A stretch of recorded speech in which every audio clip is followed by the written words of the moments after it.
সুপ্রিয় শিক্ষার্থীবৃন্দ, আশা করি তোমরা সবাই ভালো আছো।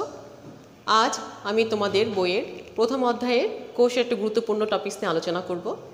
আমরা ইতোমধ্যে ক্রোমোজোম নিয়ে আলোচনা করেছিলাম, আজ বংশগতি বস্তু নিয়ে আলোচনা করব। আমরা জানি যে বাবা মার বৈশিষ্ট্যগুলো তাদের সন্তান সন্ততির মাধ্যমে স্থানান্তরিত হয়, কিন্তু এই যে বৈশিষ্ট্যগুলো স্থানান্তরিত হয় তা কিছু উপাদানের মাধ্যমে হয়। এই যে উপাদানের মাধ্যমে স্থানান্তরিত হচ্ছে সেই উপাদানটাই হচ্ছে মূলত বংশগতীয় বস্তু। সাধারণত এই বংশগতীয় বস্তুগুলো কোষের নিউক্লিয়াসে ক্রোমোজোমে অবস্থান করে, অর্থাৎ আমি ডিএনএর কথা বলছি। ডিএনএ হচ্ছে মূলত কোষীয় বস্তু, যেটা কিনা স্বপ্রজননশীল এবং তোমার পরিব্যাপনক্ষম, মানে সেটা পরিব্যক্তি করতে পারে। আর এই ডিএনএটা কীভাবে আবিষ্কৃত হয় সেটা নিয়ে একটু আলোচনা করি। আমরা জানি যে 1869 সালে তোমার মিস্টার উনি প্রথম পুঁজকোষ, পাখির লোহিত কণিকা আর হচ্ছে তোমার শুক্রাণুতে প্রথম উনি তাদের লোহিত কণিকা নিউক্লিয়াস থেকে ডিএনএকে আলাদা করেছিলেন, মানে প্রোটিন থেকে ডিএনএকে আলাদা করেছিলেন। কিন্তু তিনি বুঝতে পারেন নাই যেটা আসলে কি, যার কারণে উনি তার নাম দিয়েছিলেন নিউক্লিন। এবং পরবর্তীতে আবার 1874-এ তিনি আবার 1874-এ স্যামন ফিশ, তোমরা জানো এই স্যামন ফিশের শুক্রাণুতে উনি এই উপাদানটা আবার দেখতে পান, যেটা নিউক্লিনের কথা বলছি। উনি এটাকে দেখতে পান, তখন উনি এটার নাম দিয়েছিলেন প্রোটামিন নাম দিয়েছিলেন। এবং তার পরবর্তীতে তোমার 1880-তে ফিশার কিন্তু তোমার এই যে বললাম যে নিউক্লিন বলেছেন, সেই নিউক্লিন তার মধ্যে থেকে কিন্তু উনি কী করেছিলেন, উনি পিউরিন এবং পাইরিমিডিন দুইটাই ক্ষারক আবিষ্কার করেছিলেন। পিউরিন এবং পাইরিমিডিন এই দুইটাই ক্ষারক আবিষ্কার করেন। এবং তার পরবর্তীতে 1899-এ অল্টম্যান এই যে এই বস্তুটা যিনি নিউক্লিন বলেছিলেন, যে নিউক্লিন যে উপাদানটাকে উনি ব্যাখ্যা করতে পারেননি সায়েন্টিস্ট মিস্টার, উনি তার নাম দিয়েছিলেন নিউক্লিক অ্যাসিড। আচ্ছা, তার পরবর্তীতে তোমার 1910-এ তোমার সায়েন্টিস্ট কোসেল, তিনি কিন্তু তোমার সাইটোসিন, আমরা পরে পড়ব যে এই শব্দগুলো কোথা থেকে এসছে, পরে পড়ব। সাইটোসিন, অ্যাডিনিন, তারপর হচ্ছে তোমার গুয়ানিন আর হচ্ছে থায়ামিন, এই উপাদানগুলি উনি আবিষ্কার করেন এবং যার জন্য কিন্তু উনি নোবেল প্রাইজও পেয়েছিলেন। আমি প্রথমে কি বললাম যে মিস্টার উনি প্রথমে পুঁজকোষ, পাখির লোহিত কণিকা আর হচ্ছে তোমার শুক্রাণুতে একটা উপাদান দেখতে পান, যে উপাদান নিউক্লিয়াসে একটা উপাদান দেখতে পান, যেখানে উনি তোমার প্রোটিনটাকে ডিএনএ থেকে আলাদা করেছিলেন। কিন্তু তিনি তার এই ধর্মটা দেখতে পান, মানে বুঝতে পারেননি, যার জন্য তিনি এর নাম দিয়েছিলেন নিউক্লিন। এবং পরবর্তীতে উনি একই উপাদান আবার তোমার স্যামন ফিশের শুক্রাণুতে উনি দেখতে পান, যার নাম দিয়েছিলেন প্রোটামিন। এবং পরবর্তীতে অল্টম্যান উনি দেখেন যে এখানে একটা অ্যাসিড ধর্ম পরিলক্ষিত হয়, যার জন্য তিনি এটাকে নাম দিয়েছিলেন নিউক্লিক অ্যাসিড। ঠিক আছে। এবং কোসেল 1910-এ উনি যে এটিজিসি, যেটা আমরা বলি যে ডিএনএতে কতগুলো যে ক্ষারক থাকে, সাইটোসিন, গুয়ানিন, অ্যাডিনিন, থায়ামিন, সেই উপাদানগুলো উনি আবিষ্কার করেন, যার জন্য উনি কিন্তু নোবেল প্রাইজও পেয়েছিলেন। এবং পরবর্তীতে আবার 1910-এ আমি এই সায়েন্টিস্টগুলোর নাম বলছি এই কারণ এই নামগুলো তোমাদের এমসিকিউর জন্য গুরুত্বপূর্ণ, বিশেষ করে অ্যাডমিশন টেস্টের জন্য, যার জন্য আমি এই সায়েন্টিস্টের নামগুলো একটু উল্লেখ করছি এবং তার কাজগুলো একটু উল্লেখ করছি। 1910-এ উনি তোমার এই ডিঅক্সি রাইবোজ সুগার এবং তোমার নিউক্লিক অ্যাসিডের যে ফসফরিক অ্যাসিড থাকে, উনি এই তথ্যটা বলেন, এটা উনি বলেছেন 1910-এ। এবং পরবর্তীতে 1952-তে তোমার উইলকিন্স, আমরা নাম শুনেছি উইলকিন্স, ফ্রাঙ্কলিন, ওনারা আবার ডিএনএ এক্সরে করেন। ডিএনএর একটা এক্সরে করার পরে তোমরা উনি দেখতে পান যে একটা নির্দিষ্ট দূরত্বে কালো ছোপ ছোপ দাগ দেখা গেছে, উনি এটা দেখতে পান। এবং পরবর্তীতে 1953-তে এটা দেখে কিন্তু ওনারা ডিএনএর একটা বৈশিষ্ট্য ওনারা ব্যাখ্যা করেছে। 1953-তে পরবর্তীতে তোমার ওয়াটসন, ক্রিক, ওনারা কিন্তু আবার ডিএনএর একটা মডেল দিয়েছেন। এই যেই বৈশিষ্ট্যগুলো দেখতে পেলেন তোমার কি যে উইলকিন্স এবং ফ্রাঙ্কলিন ওনারা যে বৈশিষ্ট্যগুলো দেখতে পেয়েছিলেন, তার উপর ভিত্তি করে ওয়াটসন, ক্রিক এবং হচ্ছে উইলকিন্স তারা তিনজনে মিলে একটা মডেল প্রস্তাব করেছিল, যেটাকে বলা হচ্ছে ডিএনএ কি double helix model, Watson Crick's model. ঠিক আছে, এই মডেলটাও দিয়েছিলেন এবং যার কারণে 1963-তে তারা এর উপরে একটা নোবেল পুরস্কারও পেয়েছিলেন। তো যাই হোক, আজকে আমরা জেনেটিক ম্যাটেরিয়ালস পড়বো। এখন আমরা কি দেখলাম যে জেনেটিক ম্যাটেরিয়ালস হচ্ছে সেই বস্তু যেটা কিনা বাবা মার থেকে কিছু বৈশিষ্ট্যগুলো সন্তান সন্ততির মাধ্যমে স্থানান্তরিত হয়। এখন এই জেনেটিক ম্যাটেরিয়ালসটাকে আমরা কি বলছি তাহলে? নিউক্লিক অ্যাসিড, তাই তো? সেই নিউক্লিক অ্যাসিডটা হচ্ছে আবার দু ধরনের, একটা হচ্ছে কি ডিএনএ, তাহলে কি বললাম নিউক্লিক অ্যাসিড দু ধরনের, একটা হচ্ছে ডিএনএ আর একটা হচ্ছে কি আরএনএ। ডিএনএ মানে কি deoxy ribo nucleic acid, deoxy ribo nucleic acid.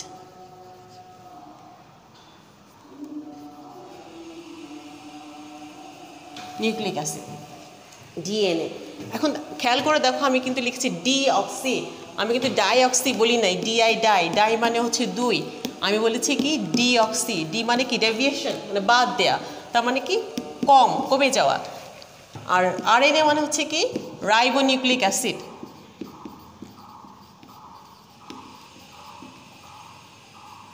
Ribo nucleic acid.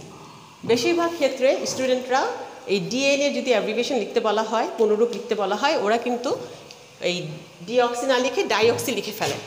হ্যাঁ, সেই জন্য আমি বলছি, আর একবার বলছি যে ডিঅক্সি হবে, মানে ডিঅক্সি মানে কমে যাওয়া, একটা অক্সিজেন কমে যায়। যেভাবে রাইবোনিউক্লিক অ্যাসিডে তোমার 2 নম্বর কার্বনে একটা হাইড্রোক্সিল গ্রুপ থাকে, কিন্তু ডিঅক্সি রাইবোনিউক্লিক অ্যাসিডে 2 নম্বর কার্বনে কিন্তু একটা অক্সিজেন কম থাকে, যার জন্য সেখানে বলা হচ্ছে কি ডিঅক্সি, মানে ডিঅক্সি রাইবোনিউক্লিক অ্যাসিড। তো এখন দেখো, এই রাইবোনিউক্লিক অ্যাসিড যে ক্ষেত্রে যে ডিএনএ থাকছে, এই ডিএনএটাই হচ্ছে মূলত আমাদের জেনেটিক ম্যাটেরিয়ালসের প্রধান বস্তু।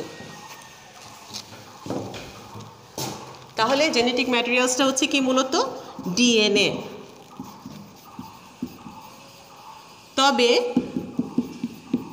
তবে আরএনএও কিন্তু অনেক সময় জেনেটিক ম্যাটেরিয়ালস হিসেবে কাজ করে। কাদের ক্ষেত্রে? ভাইরাসের ক্ষেত্রে। দেখা যায় যে উদ্ভিদ ভাইরাসের ক্ষেত্রে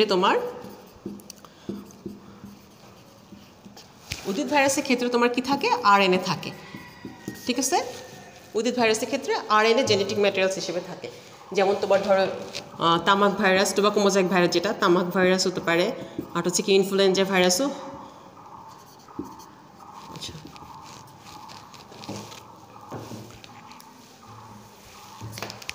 এখন এই ডিএনএ কোথায় পাওয়া যায়?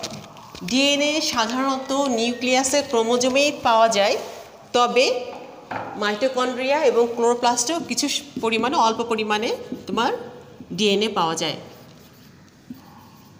মাইটোকন্ড্রিয়ন এবং ক্লোরোপ্লাস্ট, এই দুটা কোষাঙ্গাণুতে আমরা ডিএনএ পাই, তবে খুব সামান্য ডিএনএ পাই। মূলত ডিএনএ পাওয়া যায় নিউক্লিয়াসের ক্রোমোজোমে। এখন আমরা আসি যে এই ডিএনএর গঠনটা নিয়ে একটু আলোচনা করব। আমরা তাহলে কি দেখলাম যে জেনেটিক ম্যাটেরিয়ালস দু ধরনের, একটা হচ্ছে আরএনএ আর একটা হচ্ছে ডিএনএ। ডিএনএ মিন্স কি? ডিএনএ মিন্স হচ্ছে ডিঅক্সি রাইবোনিউক্লিক অ্যাসিড, এবং আরএনএ হচ্ছে তোমার রাইবোনিউক্লিক অ্যাসিড। এখন আসবো যে ডিএনএ এর রাসায়নিক গঠনটা কীরকম। আমরা রাসায়নিক গঠনটা আলোচনা করতে করতে আমরা পরবর্তীতে ভৌত বৈশিষ্ট্যগুলো নিয়ে আলোচনা করব। একটা ডিএনএ কিন্তু হচ্ছে একটা পলিনিউক্লিওটাইড।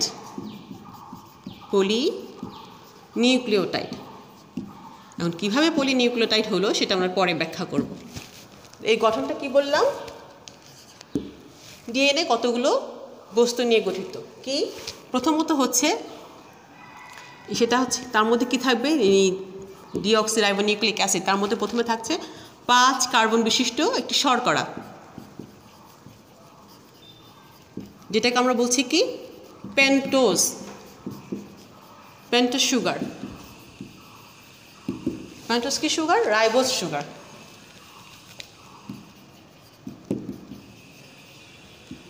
যেহেতু এটা হচ্ছে তোমার ডিএনএ, যার জন্য আমরা এখানে কি বলবো? Deoxy ribose sugar. ঠিক আছে। দ্বিতীয়ত হচ্ছে কি তার মধ্যে থাকে ক্ষারক, নাইট্রোজেনাস বেস ক্ষারক থাকছে। তো ক্ষারকের মধ্যে কি কি থাকছে? ক্ষারকের মধ্যে আবার 2 ধরনের ক্ষারক থাকে। এক হচ্ছে কি পিউরিন, আরেকটি হচ্ছে কি পাইরিমিডিন। পাইরিমিডিন। ডিএনএতে দু ধরনের ক্ষারক থাকে, একটা হচ্ছে কি পিউরিন আর একটা হচ্ছে পাইরিমিডিন। পিউরিনটা হচ্ছে দুই রিং বিশিষ্ট একটা স্ট্রাকচার থাকে পিউরিনে।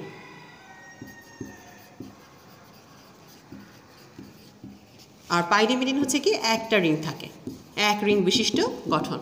তাহলে দুই রিংটা কীরকম হতে পারে, এই যে এরকম দেখো,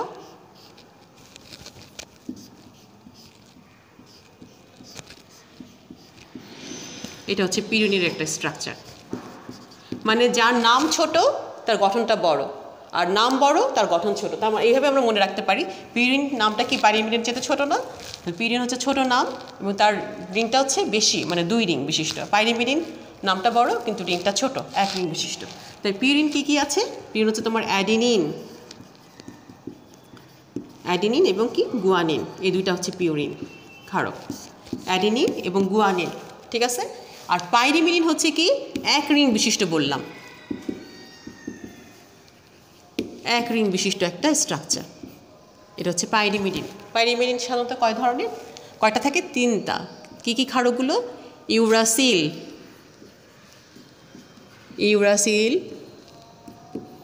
থায়ামিন, আরটা হচ্ছে সাইটোসিন।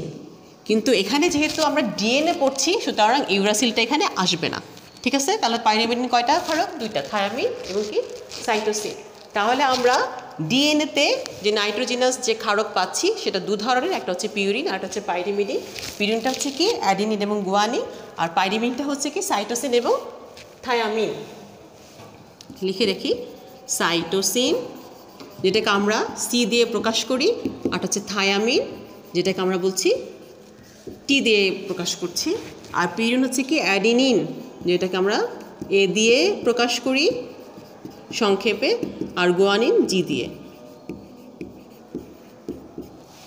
ঠিক আছে। তাহলে কি বললাম, 5 কার্বন বিশিষ্ট শর্করা থাকে, পেন্টোজ শর্করা যেহেতু 5 সেজন্য পেন্টোজ। 5 কার্বন বিশিষ্ট ডিঅক্সিরাইবোজ সুগার থাকে। দুই হচ্ছে কি নাইট্রোজেনাস ক্ষারক থাকে। নাইট্রোজেনাস ক্ষারক দু প্রকার, একটা হচ্ছে পিউরিন, একটা হচ্ছে পাইরিমিডিন। এবং পিউরিন এবং পাইরিমিডিন যে বললাম, প্রত্যেকটা ডিএনএর গঠনে যতটুকু পিউরিন থাকবে ঠিক তত সংখ্যকই পাইরিমিডিন থাকবে। মানে এ সমান যতটুকু পিউরিন থাকবে মানে এ যদি এ থাকছে এ সমপরিমাণ কি থাকবে, টি থাকবে। আবার যদি সি থাকে ঠিক সি সমপরিমাণ আবার জি থাকবে, ঠিক আছে, সমপরিমাণ ক্ষারক থাকবে, যেটাকে আমরা বলি চারগাভস নীতি যেটা বলি। আচ্ছা 3 দেখো, ফসফরিক অ্যাসিড থাকবে, ফসফরিক অ্যাসিড H3PO4। আমরা যদি এটাকে এভাবে লিখতে চাই,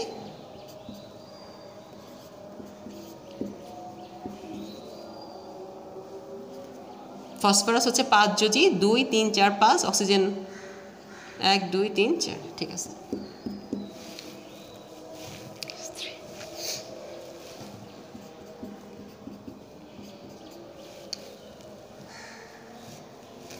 ফসফরিক অ্যাসিড। এবং 4 নম্বর হচ্ছে কি, তাহলে আমরা কি দেখছি যে ডিএনএ রাসায়নিক গঠনে তোমার 5 কার্বন বিশিষ্ট পেন্টোজ সুগার থাকবে, নাইট্রোজেনাস বেস ক্ষারক থাকবে এবং ফসফরিক অ্যাসিড থাকবে। এখন এই যখন 5 কার্বন বিশিষ্ট রাইবোজ সুগার, নাইট্রোজেনাস বেস ক্ষারক থাকছে তখন আমরা একে বলি নিউক্লিওসাইড।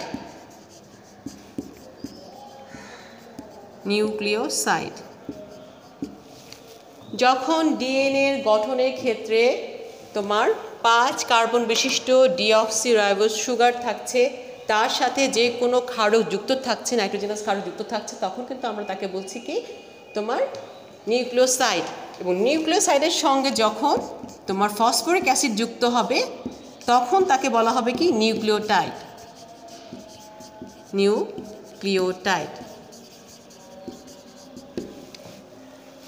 তাহলে কি দাঁড়াচ্ছে, নিউক্লিওটাইড ফসফরিক অ্যাসিড যখন যুক্ত হচ্ছে নিউক্লিওসাইডের সঙ্গে তখন আমরা তাকে বলছি কি নিউক্লিওটাইড।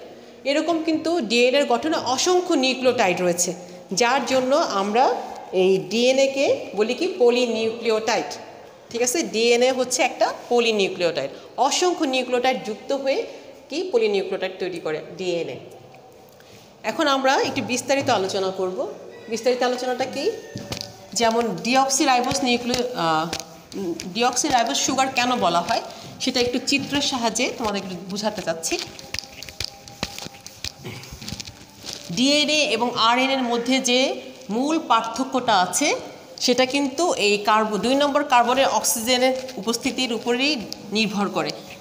যদি অক্সিজেন বেশি থাকে তখন আমি সেটাকে বলবো কি আরএনএ গঠন, আর ডিএনএটা হচ্ছে কি একটা অক্সিজেন কম থাকছে। দেখো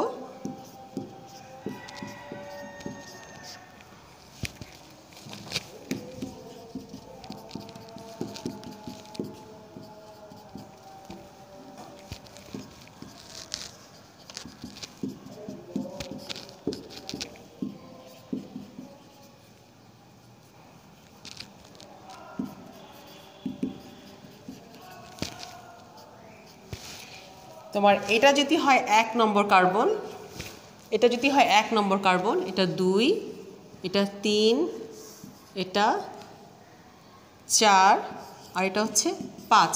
এটা কি পেন্টোজ সুগার, পেন্টোজ সুগার। কি pentose sugar? Deoxy pentose sugar. Pentose কি সুগার? Ribose sugar. এখন যদি ব্র্যাকেটে আমরা লিখতে পারি রাইবোজ, ডিঅক্সি রাইবোজ সুগার।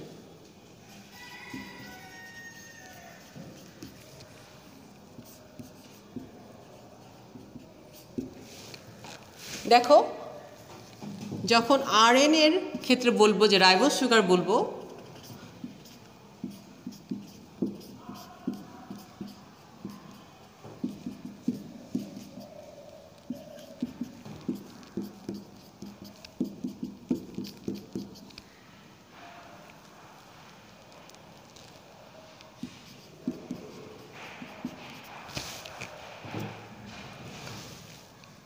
এইখানে দেখো 2 নম্বর কার্বনে একটা হাইড্রোক্সিল গ্রুপ থাকে, এটা হচ্ছে রাইবোজ সুগারের ক্ষেত্রে রাইবোজ সুগার। 2 নম্বর কার্বনে হাইড্রোক্সিল মূলক আছে নিচে। এই ডিঅক্সি রাইবোজ সুগার যেটা, সেখানে দেখো 2 নম্বর কার্বনে কি হাইড্রোক্সিল মূলক নেই, একটা এই তার মানে একটা অক্সিজেন এখানে কম আছে, অক্সিজেন কম আছে এখানে, যার কারণে ডিএনএ কে বলা হচ্ছে কি deoxy ribose nucleic acid, deoxy ribonucleic acid, যেহেতু একটা অক্সিজেন কম, আরএনএ ক্ষেত্রে একটা অক্সিজেন বেশি থাকে। এই হচ্ছে মূলত ডিএনএ এবং আরএনএ রাইবোজ সুগারের মধ্যে একটা পার্থক্য।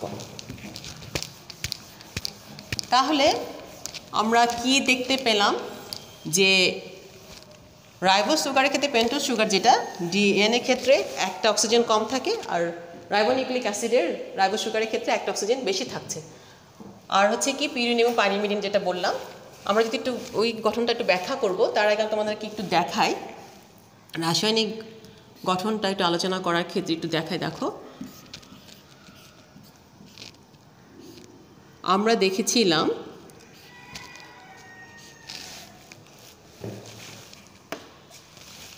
ডিএনএতে কি বলেছি, 4টা ক্ষারক থাকে, এ টি জি সি। সিতে হচ্ছে কি সাইটোসিন, জিকে বলছি গুয়ানিন,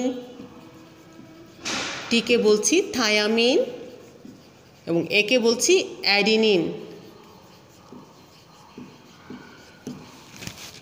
আমাদেরকে কতগুলো জিনিস জানতে হবে, সেটা হচ্ছে কি পিউরিন বলেছি কি পিউরিন হচ্ছে কি 2টা ক্ষারক, কি অ্যাডিনিন এবং গুয়ানিন, আর পাইরিমিডিন হচ্ছে কি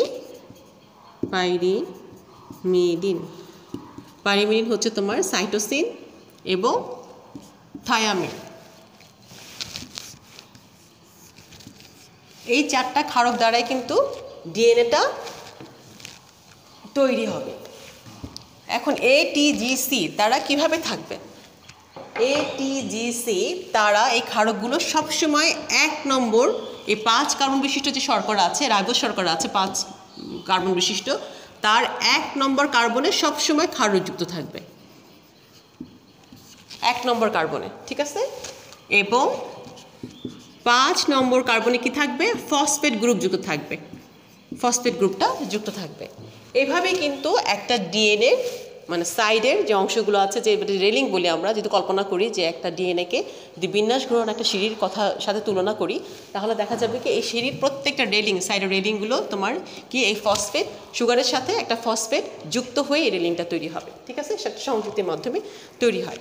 তো আমরা যদি এই চিত্রটাকে আমরা এভাবে আঁকি যে 5 কার্বন বিশিষ্ট যে রাইবোজ যে সুগার আছে, যে অক্সিরাইবোজ সুগার, সেটাকে এই 5টা কার্বন, আমি এখানে 1 নম্বর কার্বনের কথা বললাম, তাহলে 1 নম্বর কার্বন করে এটা 1 নম্বর কার্বন। ঠিক আছে, 1 2 3, আচ্ছা একটু ভুল হলো,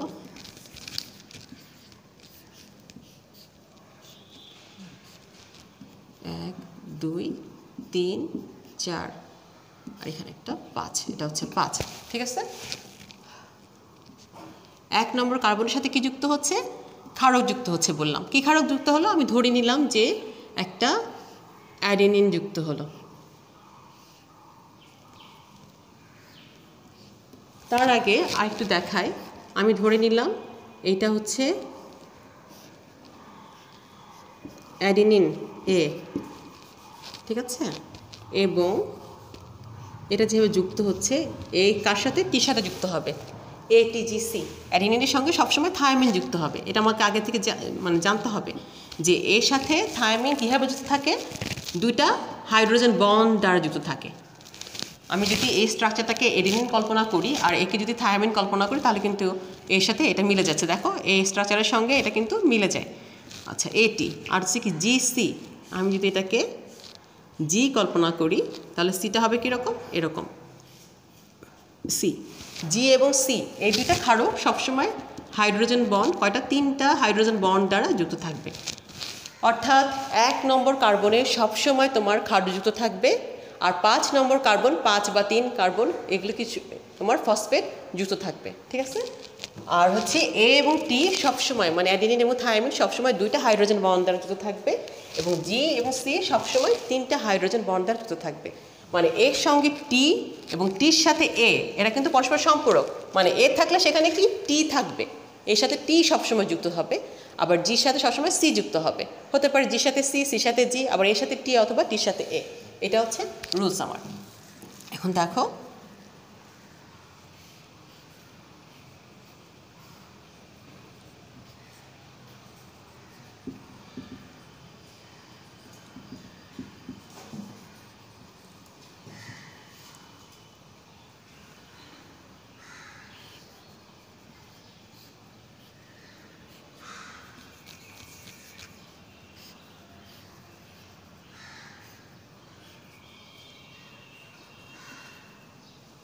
এটা যদি 1 হয়, 2,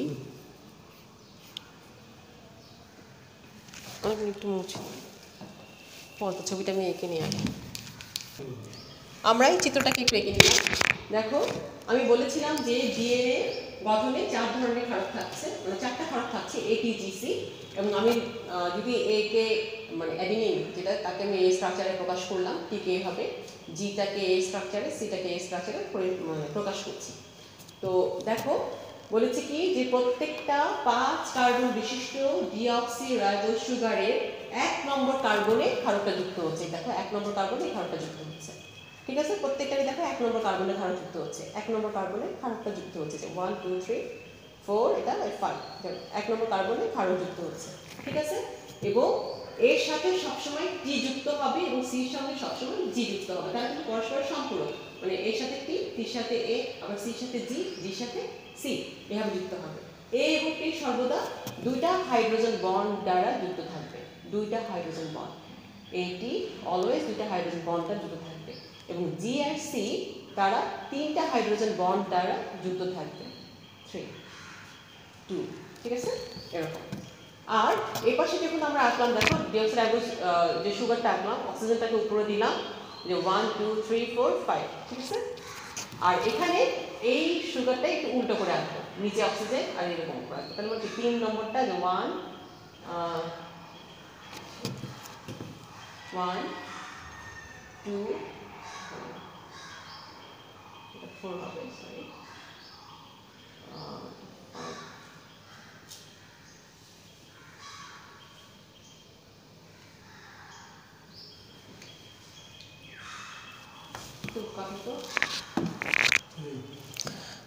এক নম্বর কার্বনের সবসময় ক্ষারযুক্ত হচ্ছে, এই দেখো 1 নম্বর কার্বনের সাথে ক্ষারযুক্ত হচ্ছে, এই সুগারের 1 নম্বর কার্বনের সাথে ক্ষারযুক্ত হচ্ছে, আবার এই সুগারও কিন্তু 1 নম্বর কার্বনের সাথে ক্ষারযুক্ত হচ্ছে।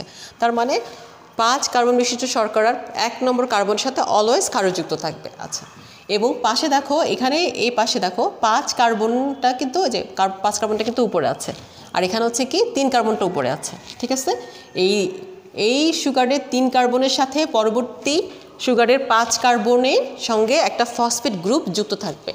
হ্যাঁ, এখানে দেখো 5 কার্বন আর এখানে 3 কার্বন, এই 5 কার্বন এবং 3 কার্বনের সাথে একটা কি ফসফেট গ্রুপ যুক্ত থাকছে। অলওয়েজ এভাবে যেতে থাকবে, মানে উপরের 5 কার্বনের সাথে নিচে 3 কার্বন, তারপরে আবার 3 কার্বনের সাথে 5 কার্বন, এরকম করে করে সংযুক্ত হতে থাকবে। তাহলে এভাবে করে করতে এইটাকে যদি আমরা একটা চেইন ধরি, এটাকে যদি একটা চেইন ধরি, এটাকেও যদি একটা চেইন ধরি, তাহলে চেইনগুলো সংযুক্ত পাচ্ছে কিসের মাধ্যমে? এই ফসফেট গ্রুপ সংযুক্তকরণের মাধ্যমে। তাহলে দেখা যাচ্ছে কি, যখন এই ডিএনএর গঠনের প্রথম চেইনটার কি তোমার 5 কার্বনটা যে উপরে থাকছে আর 3 কার্বনটা উপরে থাকছে, যার জন্য আমরা কিন্তু লিখতে পারি যে এই ডিএনএর গঠনটা হচ্ছে কোন দিকে? 5 কার্বন থেকে 3 কার্বনের দিকে। ঠিক আছে, ঠিক এরকম করে যদি আমি পাঁচটা চিত্র এঁকেছি, মানে ডিএনএ গঠনে 5টা চেইন এঁকেছি, এবং পরবর্তীতে গ্রুপে দেখো নিচে সবার শেষে দেখো 3 নম্বর কার্বনটা কিন্তু নিচে রয়েছে আর 5 কার্বনটা কিন্তু নিচে আছে। তার মানে নিচের অংশটা হচ্ছে কত? 3 থেকে 5-এর দিকে, মানে এর ডিএনএ পরস্পর কীভাবে থাকছে? 3 থেকে 5-এর দিকে থাকছে, আর উপরটা কি 5 থেকে 3-এর দিকে থাকছে। এরকম করে এই সংযুতির মাধ্যমে কিন্তু ডিএনএ গঠনটা এরকম করে চলতে থাকবে। এবং এই যে যখন বললাম যে এই 5 কার্বন বিশিষ্ট যে সুগার, এই তোমার হচ্ছে একটা ক্ষারক, আর এই অংশটুকু আমরা কি বলবো? নিউক্লিওসাইড। এটাকে নিউক্লিওসাইড বলবো, নিউক্লিওসাইড। এবং যখন এই নিউক্লিওসাইডের সঙ্গে ফসফেট গ্রুপটা যুক্ত থাকছে, তখন আমরা সেটাকে বলবো কি? সেটাকে হচ্ছে বলবো নিউক্লিওটাইড। নিউক্লিওটাইড। ঠিক আছে, 5 কার্বন বিশিষ্ট সুগারের সাথে যখন একটা ক্ষারক যুক্ত থাকে, তখন তাকে বলা হয় নিউক্লিওসাইড, এবং নিউক্লিওসাইডের সঙ্গে যখন একটা ফসফেট গ্রুপ যুক্ত থাকে, তখন তাকে বলা হয় নিউক্লিওটাইড।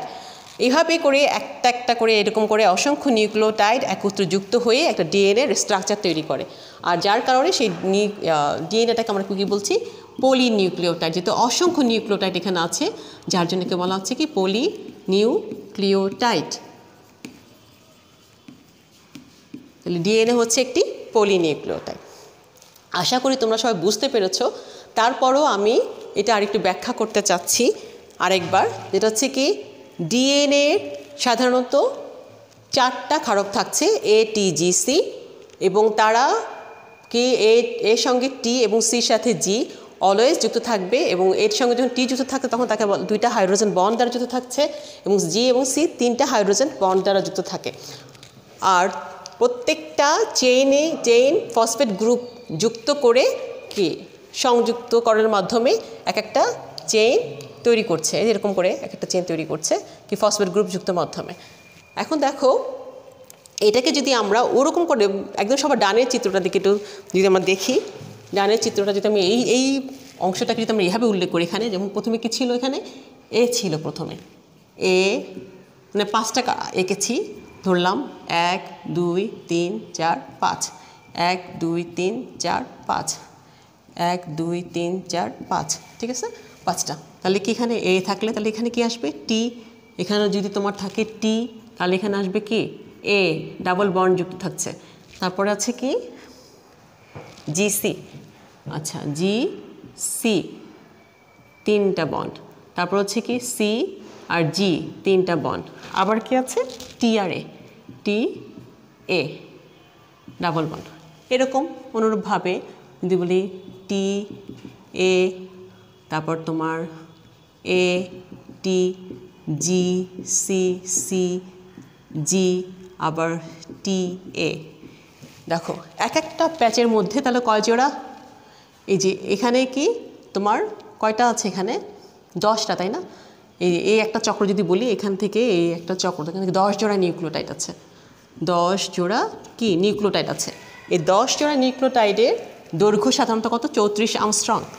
10 জোড়া নিউক্লিওটাইডের দৈর্ঘ্য যদি 34 আর্মস্ট্রং হয়, তাহলে একটা একটা এই চেন থেকে এই চেন এর মাঝে যে গ্যাপটা আছে তার দৈর্ঘ্য কত হবে 3.4 আর্মস্ট্রং হবে ঠিক আছে এই 10 জোড়া নিউক্লিওটাইড এগুলো কিন্তু একটা চক্র সম্পন্ন হচ্ছে এটা এই দুইটা মিলে কিন্তু একটা চক্র ঠিক আছে এই চক্রটার দৈর্ঘ্য কত 34 আর্মস্ট্রং তাহলে একটা চেনের থেকে আরেকটা চেনের যে মাঝখানে এই দুইটা সিরিজ যে ধাপের মাঝখানে এই দূরত্বটা কত হবে 3.4 আর্মস্ট্রং হবে আমরা এই নিউক্লিওটাইডটাকে মানে এই ডিএনএটাকে ধরেছি যে এটা একটা বিন্যাস ঘোরানো সিঁড়ির মতো মানে এই বাঁকাভাবে এরকম করে সেটা সিঁড়ির মতো যদি কল্পনা করি ডিএনএটাকে তাহলে এই ডিএনএর যে এটা হবে কি এগুলো হচ্ছে রেলিং ডিএনএর এগুলো হচ্ছে রেলিং এই রেলিংটা কীভাবে তৈরি হবে রেলিংটা তৈরি হবে এই সুগারের সাথে ফসফেট সংযুক্তির মাধ্যমে তার মানে এই পাশে এখানে কি আছে সুগার এই দুই পাশে কি আছে সুগার আছে এই পাশে সুগার আছে এবং সুগারের সাথে কি যুক্ত হচ্ছে ফসফেট এই ফসফেট গ্রুপ যুক্ত হয়ে তোমার এই রেলিংটা তৈরি করছে তাহলে ডিএনএটা হচ্ছে একটা বিন্যাস ঘোরানো সিঁড়ির মতো এবং তার রেলিংগুলো কীভাবে তৈরি হচ্ছে মানে সুগার 5 কার্বন বিশিষ্ট সুগারের সাথে ফসফেট সংযুক্তকরণের মাধ্যমে তার রেলিংটা তৈরি হয় এবং সব শেষ দেখো আমি যদি এটাকে যদি এই ডিএনএর যদি একটা ব্যাস চিন্তা করি ব্যাসটা কত এই একটা সিঁড়ির ধাপ এই ধাপের ব্যাসটা হচ্ছে তোমার 20 আর্মস্ট্রং ঠিক আছে 20 আর্মস্ট্রং তাহলে এই বৈশিষ্ট্যগুলোর উপর ভিত্তি করে তোমার ওয়াটসন ক্রেগ এবং উইলকিন্স ওনারা কী করেছেন একটা তোমার মডেল দিয়েছেন মডেল প্রস্তাব করেছেন যে মডেলটাকে বলা হচ্ছে কি ওয়াটসন এবং ক্রেগ ডিএনএ মডেল বা ডাবল হেলিক্স মডেল বলা হয় ওয়াটসন এবং ক্রেগকে ডাবল হেলিক্স মডেল বলা হয় আমরা যদি এখন এই মডেলটা একটু বিস্তারিত আলোচনা করি তাহলে তোমরা একটু দেখো চিত্রটা একটু খেয়াল করো প্রথমত কি বলেছি যে ডিএনএ হচ্ছে ডিএনএ সূত্রক এই ডিএনএ সূত্রক হচ্ছে কি বিন্যাস ঘোরানো সিঁড়ির মতো এই যে বিন্যাস ঘোরানো সিঁড়ির মতো হচ্ছে ডিএনএ এবং ডিএনএ সূত্রক দুটি পরস্পর বিপরীতমুখী হয়ে অবস্থান করে সমদূরত্বের পাশাপাশি অবস্থিত পরস্পর সমদূরত্বে অবস্থিত কি সমদূরত্বে অবস্থিত বিপরীতমুখী হয়ে যেমন দেখো এখানে কি ফার্স্ট 5 প্রাইম থেকে 3 প্রাইম এবং পরবর্তী দেখো নিচে কি আসছে 3 প্রাইম থেকে 5 প্রাইম তারা সমদূরত্বে বিপরীতমুখীভাবে অবস্থান করে আর তারপরে দেখো ডিঅক্সিরাইবোজ সুগার ফসফেট সংযুক্তির মাধ্যমে দুদিকে সিঁড়ি রেলিং তৈরি হয় এই যে ফসফেট আর রাইবোজ সুগার তার সংযুক্তকরণের মাধ্যমে প্রত্যেকটা সিঁড়ির রেলিং তৈরি হচ্ছে ফসফেট গ্রুপ আর কি এই রাইবোজ সুগার ঠিক আছে 3 নম্বর কার্বনের সাথে একবার পরবর্তীটার যে 5 কার্বন বিশিষ্ট সুগার আছে তার 5 কার্বনের সাথে এভাবে ফসফেট সংযুক্তকরণের মাধ্যমে তার রেলিংটা তৈরি হয় তারপর দেখো একজোড়া নাইট্রোজেনাস বেস দুদিকের রেলিং এর মাঝখানে প্রত্যেকটা ধাপ তৈরি করে যে প্রত্যেকটা ধাপের মাঝে কি আছে নাইট্রোজেনাস বেস ক্ষারক আছে প্রত্যেকটা স্টেপে আমাদের নাইট্রোজেনাস বেস ক্ষারক থাকে একদিকের অ্যাডিনিন আরেক দিকের কি থায়ামিনের সঙ্গে 2টা হাইড্রোজেন বন্ড দ্বারা যুক্ত থাকে ঠিক আছে এবং একদিকের গুয়ানিন আরেক দিকের সাইটোসিনের সঙ্গে 3টা হাইড্রোজেন বন্ড দ্বারা যুক্ত থাকে এটা একটা নিয়ম আছে সেই যে নিয়মটাকে আমরা কি বলছি তোমার চারগাছ নীতি বলছি যেখানে সমপরিমাণ অ্যাডিনিন যতটুকু থাকবে থায়ামিনের ঠিক তত পরিমাণ থাকবে গুয়ানিন যতটুকু থাকবে সাইটোসিনও ঠিক সমপরিমাণই বিদ্যমান থাকবে ডাবল হেলিক্স মডেলের প্রত্যেকটা ঘূর্ণনে তোমার 10 জোড়া এই যে 10 জোড়া মনোনিউক্লিওটাইড থাকে প্রত্যেকটা ঘূর্ণনে 10 জোড়া মনোনিউক্লিওটাইড থাকে এবং প্রত্যেকটা মনোনিউক্লিওটাইড সমদূরত্বে পাশাপাশি অবস্থান করে এবং তাদের দৈর্ঘ্য কত 34 আর্মস্ট্রং দেখিয়েছি তাদের দৈর্ঘ্য হচ্ছে 34 আর্মস্ট্রং এবং প্রত্যেকটা ধাপের মাঝে যে গ্যাপটা আছে একটা চেন থেকে আরেকটা চেনের মাঝে গ্যাপটা তার গ্যাপ কত 3.4 আর্মস্ট্রং এবং ডাবল হেলিক্সের ব্যাস হচ্ছে কত 20 আর্মস্ট্রং হেলিক্সের প্রতিটা ঘূর্ণন বা প্যাচে একটা গভীর এবং একটা অগভীর খাঁজ সৃষ্টি করে দেখো যখন এইভাবে পেঁচিয়ে আসে একবার গভীর খাঁজ সৃষ্টি হয় আর বাকি একটা গভীর খাঁজের সৃষ্টি করে আর এই ডিএনএ পরিপূরক বেসগুলো চারগাপসের নীতি সমর্থন করে তোমাদেরকে আগে আমি চারগাপসের নীতি কথা বলেছি তারপর আছে কি যে এইগুলো জেনেটিক বার্তা বহন করে এটা আমরা পরে ডিটেলস আলোচনা করব মূলত এটাই হচ্ছে আমাদের ডিএনএ মডেলের মূল বিষয় তাহলে আমরা দেখলাম আজকে ডিএনএ মডেল ডাবল হেলিক্স মডেলের মূল বিষয়গুলো কি সেগুলো মূলত আলোচনা করলাম আশা করি তোমরা বুঝতে পেরেছো নেক্সট ক্লাসে আমরা এই বিস্তারিত ব্যাখ্যা করব আজ শুধুমাত্র ডিএনএর গঠনটা নিয়েই মূলত আলোচনা করলাম এই পরবর্তী ক্লাসে আমরা এর ব্যাখ্যাগুলো আরও একটু ভালোভাবে বোঝার চেষ্টা করব তো সবাই ভালো থাকো সুস্থ থাকো